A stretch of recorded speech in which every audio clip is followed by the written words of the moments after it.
Hey everyone, and welcome to another Coach Replay. We are so excited to be here. You can tell it's getting a little bit chillier outside, depending on where you are watching from. It might be really cold, or you might still be sweating it out some days, like my friends and family are back in Texas at this time of the year. So I am super excited. Kim and I are both really excited about this episode because we're right there with y'all as far as this time of the year, this time of the school year is traditionally just a harder time. We're exhausted, we're tired, we're ready for some of those longer breaks to come on just so we can kind of refuel. And really, as we think about our role as a leader, instructional leader, coaches, school leaders, not only are we having to navigate our own stress and how we manage that, but also supporting others as they navigate those things. And so we're really excited. Y'all are going to love our guest today, Joanna Chartrand. She is a health coach. She and I have got a chance to work together on some things here at Sydney as she supports a large organization in supporting teacher well-being, which is exactly what we're talking about. So Joanna, welcome to Coach Replay. Tell us a little bit more about yourself and what it means to be a health coach. Oh, yeah. Thank you. I am coming from an educator background. My family, like my entire family, parents, teachers, my older brother, teacher, my grandparents, teachers. So I was very familiar with it from an early age. And then I went on to be a teacher for 8 years. And, I loved it, but there was a topic that really sparked my interest. The last couple of years I got to teach was in a health class, and that kind of unlocked something for me, both in like conversations that I could have with the students, but then also the fact that like my family, all my friends are teachers, and we're not great at tending to our health. So I kind of launched into a new passion. I had a contact that got me into the health coaching field, which honestly, there's a lot of overlap with teaching, just in the way that you Mm-hmm. communicate, the way that you connect, creating space for folks. So it was a few years ago that I just went full on into health coaching. I've been doing that ever since. And, basically what health coaching is, it's a lot of listening, honestly. People just need that space to be able to process whatever's on their mind. I mean, health goals are so diverse and broad. And I mean, it just depends on the person that you're talking to. And so I don't go in with any kind of agenda. I just give them the space to talk it out. And there's so many pieces to the health puzzle. And it's cool when you get to watch them put each piece into place little by little. So that's a little bit about where I'm at and what I get to do every day, which is awesome. So we thank you so much for being here with us today. I'm really excited about this very timely topic. With a lot of the content that I'm putting out on Instagram, I have not been shy about the fact that this has been a rough year for me. And so going into the holidays is always, I think, tougher for a lot of ways. And so we are going to talk about the top 3 struggles for educators that you've found in your work, especially during this holiday season. And how can leaders help? And also, how can leaders continue to take care of themselves? So the first one we're going to talk about today is when the rhythm of your health habits have been disrupted. If there's any sort of transition, it can be tricky, but when our rhythms and things that we're used to doing are disrupted, that can be a struggle. So can you talk a little bit about that? Yeah. I mean, I think everyone, no matter what your profession, I think you notice a seasonality to your habits. I mean, here we are in this cold season. I'm not going to be out walking as much as I used to just because I don't like Right. freezing. But there's just so much more to it. But teachers, especially, I think they sense this even more so because there's such a distinct difference between summertime and the school year. I mean, I think a lot of times teachers use the summer to kind of latch onto some habits that they weren't able to during the school year. And They're really, really hopeful that they can hold on to those habits when the school year starts. And sometimes they can. And let's be real, sometimes it doesn't work.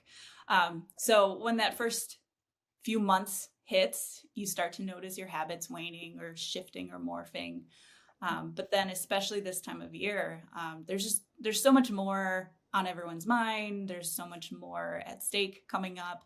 You've got the end of the semester coming up. You have all these holidays and parties and family gathering. Like, there's just so much more on your mind, and there's less daylight, which just plays a huge role for some reason. So we really start to see those habits waning, and you start to feel like you're in survival mode. I'm guessing a lot of people are familiar with that at this time of year, where you're just trying to hang on, like, all right, well, I can stay hydrated today. That's about it. And that's totally normal. That's every teacher I've ever worked with. And when I was a teacher myself, I mean, that was it. Basically, this time of year is just hanging on for dear life. Yeah. And I think it's also recognizing that sometimes, like, the holidays can be really joyful, but they can be really hard for some people. And I think that's part of it too. And like you said, any changes of, we get out of summer into the school year, and you start that, and then the change of seasons and all of that definitely has an effect on some people. So what are some ways, if that's the case, that you're feeling like your rhythm is really being disruptive? What are some tips that we have? You mentioned, like, your one goal is to stay hydrated, which is a really good thing for many reasons. What are some ways that we can kind of combat these out of rhythm things that we're experiencing? Yeah, it's a good time to ask a lot of questions. Like, if you ever find a moment, which I know is hard, but just asking your questions about, what feels achievable right now. Because I think a lot of times we hold ourselves to the standards of how we were in the summertime. I just really had it going back then. Why can't I do it now? And then add on piles of guilt because you feel like you should have it together, but you don't. So just really stepping back and figuring out what's achievable. I always like to tell people, you're climbing a staircase, and you could choose a staircase where the steps are like 2 feet high, and you're going to get there really, really fast, but you're going to be exhausted and you're going to hate it every step of the way. Or you can choose a staircase that has just 2-inch steps, which sounds outrageous. Like, oh, this is too easy. But that's the point, is that you're going to climb that staircase to the end of the year because every step is very, very easy. So I always like to encourage people, just pick something small. It doesn't have to be an overhaul of your habits. It can be the tiniest little thing, like just floss your teeth in the morning. And that's a great start to the day. And then cheer yourself on for that, because that little boost can really, really make a difference. So just focusing on things that are small, and then maybe paired with that, probably another strategy would be, this is the time of year to maybe set some boundaries. I know that's a buzzword. Everyone probably kind of gets annoyed because everyone talks about boundaries, but nobody really knows what boundaries are. For me, I'll be honest, it was the sugar, the treats, the faculty room, table full of treats every single day, which I could eat it every single day, but I'm going to feel like garbage. And then you've got students bringing in homemade stuff, and you're like, oh, I just feel so bad saying no. So I always like this little trick of, they hand you something, you don't want to break their heart, right? But you also don't want your 8th serving of sugar in the last hour. So I would always tell them, this looks so delicious, but I just can't process it right now. I want to wait until later today when I can really, really savor this. Is that okay? And then they're usually good with that. But just setting those boundaries on what you accept for gifts, because it's a time of year for gifts too, and that's awesome. But I don't know, some gifts you don't necessarily want. Boundaries on your time. Maybe you don't have to go to every holiday gathering coming up, or maybe if you go, it doesn't have to be for the whole party.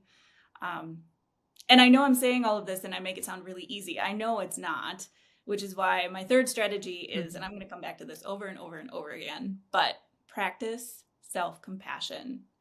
We are so critical of ourselves. We're very kind to other people, especially teachers, hearts of gold. But interestingly enough, we're really hard on ourselves. And when I say practice self-compassion, I mean that it takes practice. It's not something that you just switch on, like, oh, I'm going to be compassionate to myself. You do need to practice it. But there's some great resources out there. I push those all the time. I think it's freeing in a way. And if nothing else is working, at least you have self-compassion. So those are kind of the strategies. There's probably a billion more, but those are kind of the go-tos that I pick for folks, especially teachers this time of year. Yeah. I mean, I like all of them. The one I think that resonates the most with me is the boundaries piece. I recently have become a single mom. I have my kids 50% of the time. And I used to think that I had to fill my time without them with like activities just to be busy. But I realized very quickly I had to also schedule downtime, and sometimes schedule, like, I have to schedule my breakdown today. It's going to be at 5:15 because I'm not going to have anyone around. But I mean, the boundary for me is really around protecting my time and protecting my energy, because it's hard to be a mom full time. It's hard to have a classroom full of teachers. It's hard, or full of students, when you're a teacher and and you're having to manage all of this energy. So having some downtime and scheduling that is really important. So like you said, you don't have to go to every party. Just make sure that you have some time just for yourself. That for me is really important. Yeah. And what I love about what you said too is, sorry, you were intentional. Go ahead, Joanna. About that.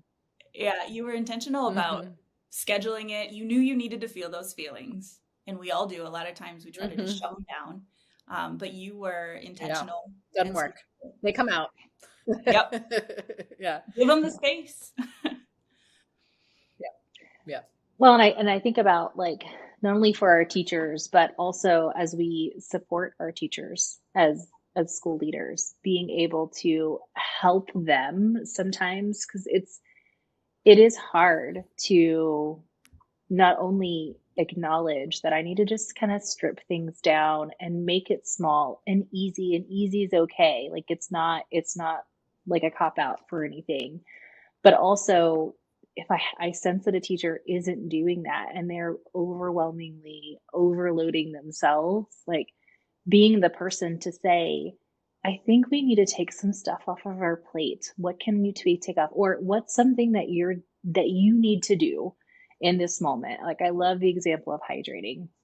That was always my this time of year thing. And I always got my students in on that with me. I'd be like, Mrs. Camp needs to hydrate. So, like, if you see me and I don't have my bottle in my hand, like, you can just simply ask me. Am I, like, an accountability buddy, an accountability system? That's sometimes the thing that we can do as a leader to support others, and also request from our peers to be there for us, like.